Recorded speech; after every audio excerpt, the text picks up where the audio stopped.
Listen, one of the best ways to enjoy our snowy Canadian winters is to get outside and toboggan. But new school safety guidelines in Quebec might kill the thrill of sledding downhill. So get out your tape measure. School around snowbanks must be 1.8 to 3 meters high, and slopes are limited to 25 degrees. Schools must also include designated recovery areas, and if a hill is deemed too dangerous, helmets are required. Now, some parents are saying these rules are too strict, they're too difficult to enforce. Others believe the guidelines get further from the actual root issue. So Catherine Korakakis is president of the English Parents Committee Association. She's joining us from Drummondville, Quebec this morning. Welcome. Thank you for having me. So, I was surprised to learn that these recommendations also include daily checks that must be carried out, a log that has to be kept, and that a snowbank schedule be created that is based on age and skill level. I mean, I know my reaction. What was your first reaction to these recommendations? That was surprising to us as well. Who's going to do this kind of work? Who's going to be responsible? The teachers already have so much to do that have to do with education. It just doesn't make a lot of sense from a practical standpoint. Sure. This almost seems a bit like a solution in search of a problem. So what led to these changes in the first place?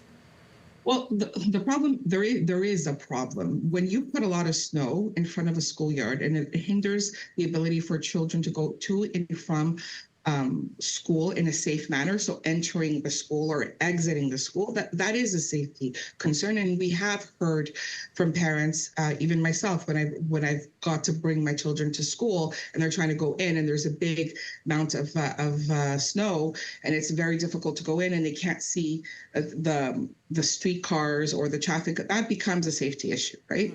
So from that standpoint, it is an issue. However, and if they're close to fences, that becomes an issue as well. So I think from that perspective, that became an issue.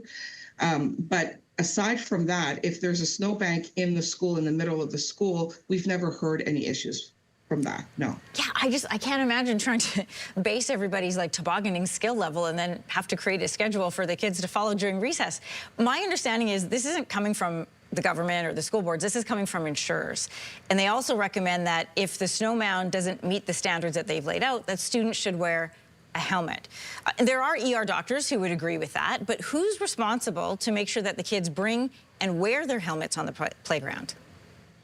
Yeah, well, that doesn't make any sense. Who's going to buy the helmets? Who's going to clean the helmets? Who's going to be responsible that the helmets aren't forgotten? I think these became recommendations. We're trying to operationalize children playing, and I think we have to use our common sense and we have to rely on the adults present to use our common sense. If something's too dangerous, then don't let the children use it. But trying to enforce and put this kind of measures around something as playing outside in the snow really is silly and makes no sense. What is the greater teacher here, rules or experience? I think that the adults and their experience, they know what they're doing. They work with children all the time. I think that that's what needs to take precedent over these ridiculous measures that have just been.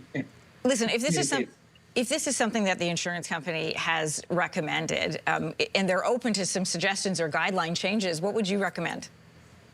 What we would recommend is not for the snowplows from the city not to put snowbanks in the front of schoolyards or next to fences. That becomes a safety issue. If you can't go to and from school, that's the most basic thing in a safe manner. That shouldn't happen, and they shouldn't be put next to fences, right? That for us is common sense. And then relying on adults. If adults feel it's too icy, it's too high, don't let the children play there. And I think that's it. I would agree with you 100%. That sounds like a lot of common sense. Catherine Korakakis, president of the English Parents Committee Association. We're all going to be following this story closely and see where it ends. Thanks for joining us this morning. Thank you for having me. If you like that video, make sure to subscribe to the Your Morning YouTube feed, where you can find all kinds of new content posted every weekday morning.